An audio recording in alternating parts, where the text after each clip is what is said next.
उस रात बिजली चली गई थी। कमरे में सिर्फ मोमबत्ती की हल्की रोशनी थी।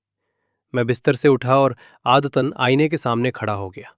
आईने में मेरा चेहरा था, थका हुआ, उदास।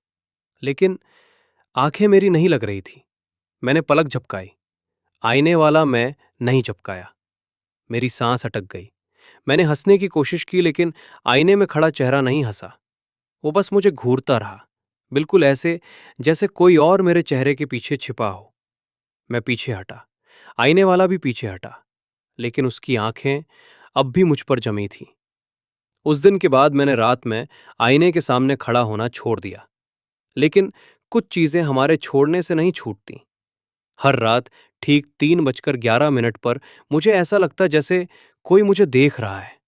कमरे में कोई नहीं होता, लेकिन आईना आईना अलग लगता था। एक रात हिम्मत करके मैंने मोमबत्ती जलाई और आईने के सामने खड़ा हो गया। इस बार आईने में मैं था ही नहीं।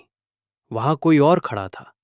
वही चेहरा, वही शरीर, लेकिन आंखों में नफरत और थकान भरी हुई। उसने होंठ हिलाए, लेकिन आवाज मेरे कानों में नहीं, सीधे दिमाग में आई। तू मुझे भूलने की कोशिश कर रहा है। मेरे पैरों से जान निकल गई। मैं फुसफुसाया, तू तू कौन है? आईने वाला मुस्कुराया। बहुत अजीब मुस्कान थी। मैं वही हूं जो तू बनने से डरता रहा। उस पल मुझे सब याद आने लगा। वो गुस्सा जो मैं दबा गया था, वो दर्द जिसके बारे में मैंने कभी बात नहीं की, वो सपने जिन्हें मैंने हालात के नाम पर मार दिया। आईना मेरा चेहरा नहीं दिखा रहा था, वो मुझे मेरा सच दिखा रहा था। हर रात आईना बदलने लगा। कभी उसमें मैं रोता दिखता, कभी चीखता, कभी किसी अंधेरे कमरे में अकेला बैठा।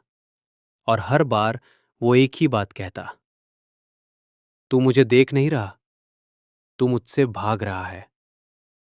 मैं सो नहीं पाया। मैं आईना ढक कर सोने लगा, लेकिन ढके हुए आईने के पीछे से भी मुझे उसकी मौजूदगी महसूस होती। आखिरकार एक रात मैं टूट गया।